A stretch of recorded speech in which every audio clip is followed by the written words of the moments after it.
Selamat pagi anak-anak, apa kabarnya hari ini? Nah, hari ini Ibu akan menjelaskan materi tentang hikayat. Apa sih itu hikayat? Ayo anak-anak, simak materinya sampai selesai ya.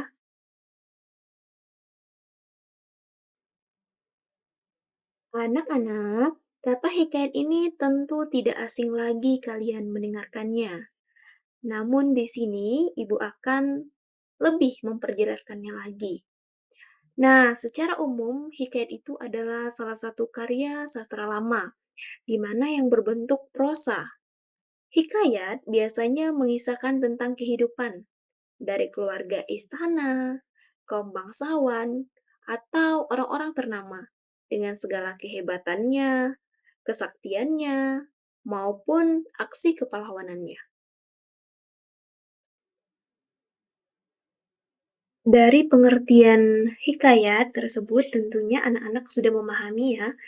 Nah, sekarang Ibu akan menjelaskan apa fungsi dari hikayat. Hikayat ini apakah memiliki fungsi? Nah, fungsinya itu adalah sebagai pembangkit semangat, penghibur, pelipur lara, atau juga hanya untuk meramaikan sebuah pesta.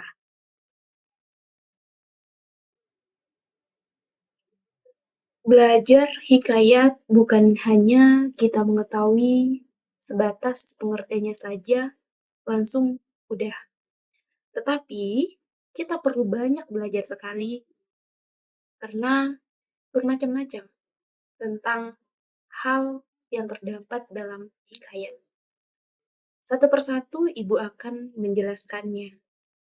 Dari karakteristik hikayat, lalu struktur teks hikayat, kemudian ada unsur intrinsik hikayat. Tentu jika ada unsur intrinsik, akan ada juga unsur ekstrinsik. Lalu ada hikayat berdasarkan isi, kemudian hikayat berdasarkan asalnya.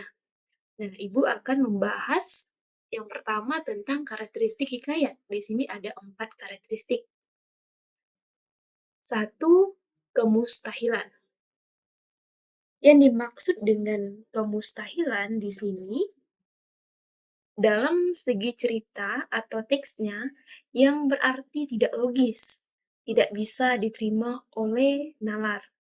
Yang kedua ada anonim, tidak bisa atau tidak diketahui nama jelasnya atau nama penulisnya oleh semua orang. Nah, yang ketiga ada kesaktian.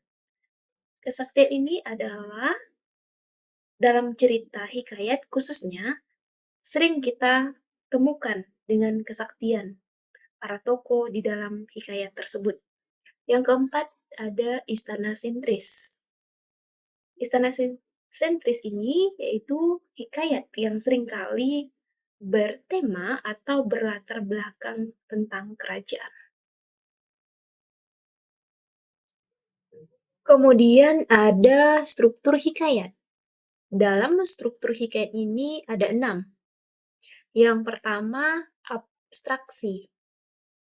Yang dimaksud di sini abstraksi, yaitu sebuah ringkasan awal cerita dalam hikayat yang diperbolehkan atau tidaknya dalam sebuah teks hikayat.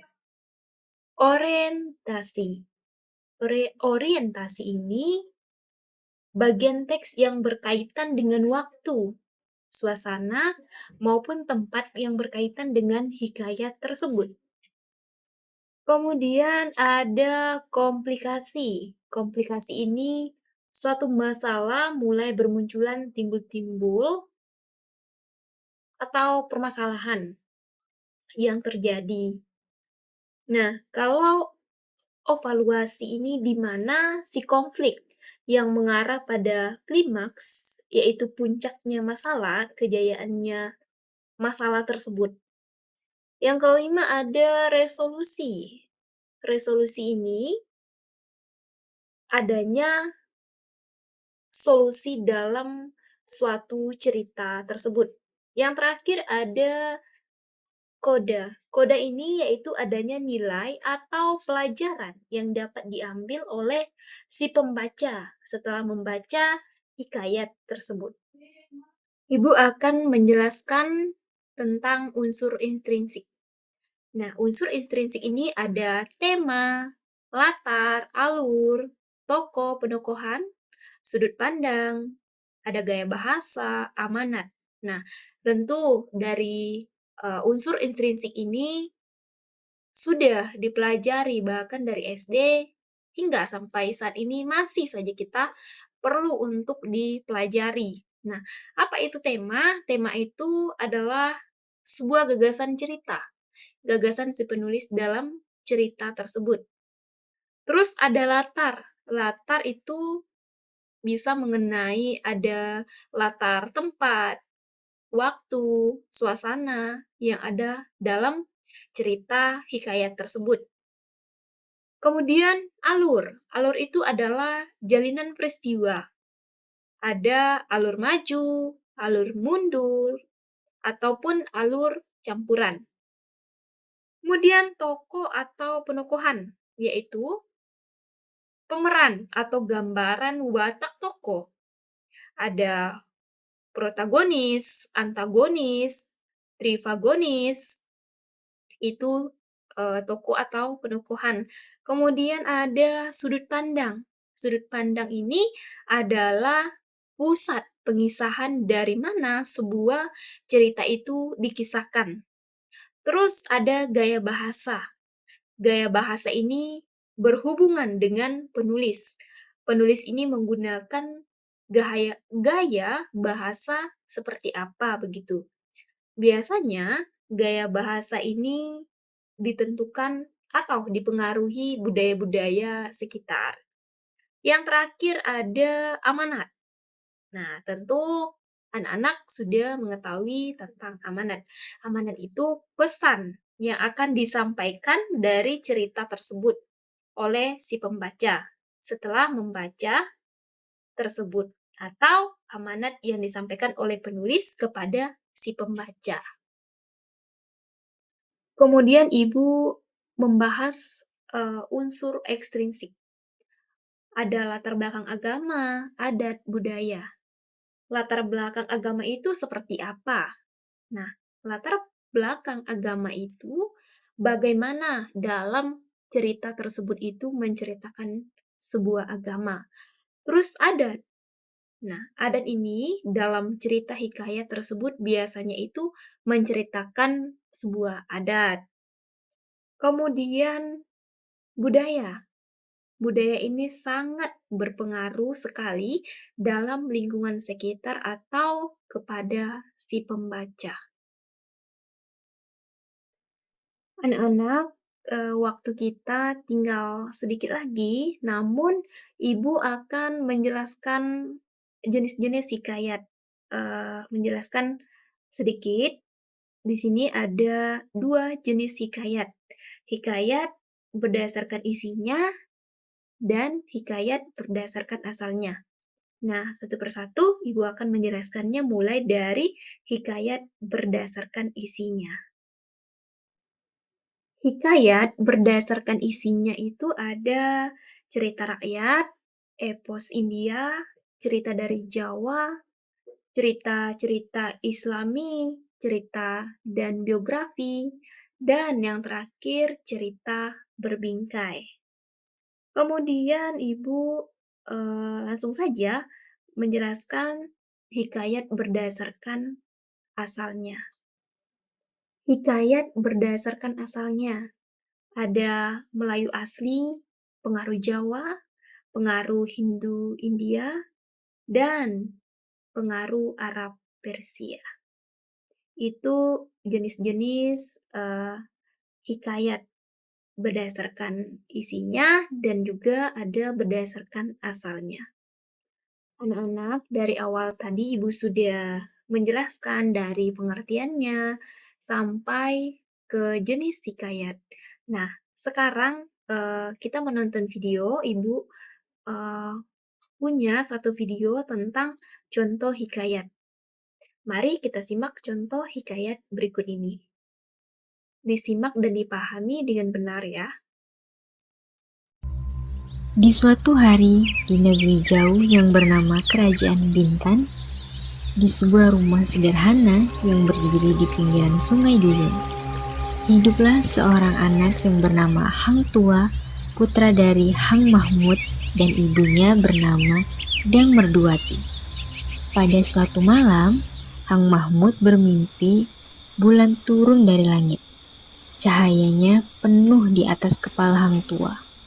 Kemudian Hang Mahmud terbangun dan mengangkat dan memeluk Hang Tua. Suatu ketika, Hang Tua dan keempat sahabatnya berhasil mengalahkan 4 perompak yang menyerang Tuan Bendahara. Tuan Bendahara kemudian mengangkat mereka sebagai anak angkatnya.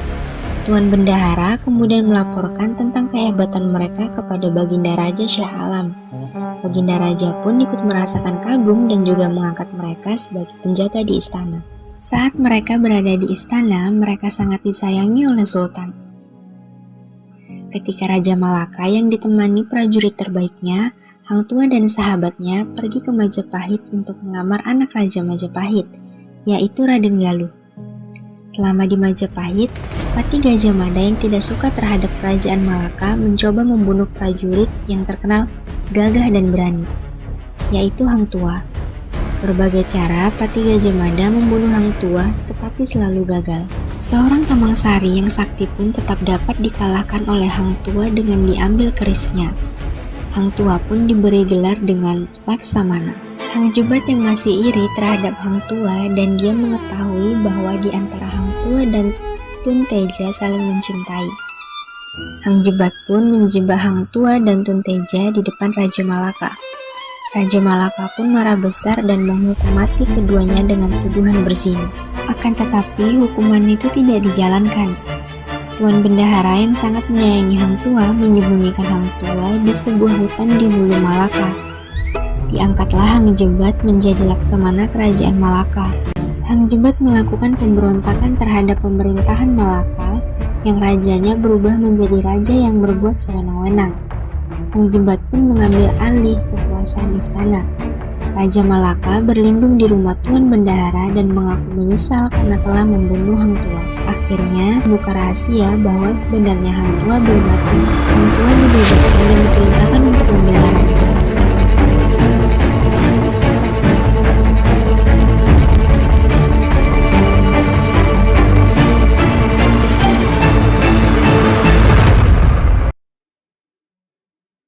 Anak-anak, Ibu harap dengan kalian menonton video tadi, kalian dapat menyimak dengan baik dan benar. Dan apa yang Ibu sudah sampaikan dapat dipahami dengan baik. Sebelum pulang, Ibu akan memberikan tugas di rumah. Tugasnya ada 4. Yang pertama, bacalah teks hikayat si miskin, seperti ilustrasi video tadi yang barusan kita tonton bersama. Yang kedua, daftarkan kata-kata arkais di dalamnya. Yang ketiga, temukan makna kata arkais tersebut dengan menggunakan KBBI.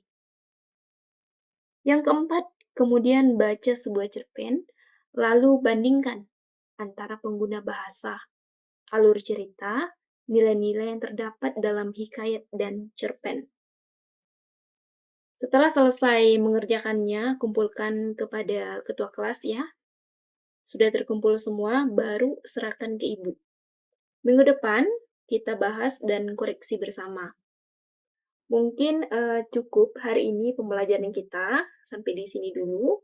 Jangan lupa belajar di rumah, buka bukunya kembali, dan tetap jaga kesehatan.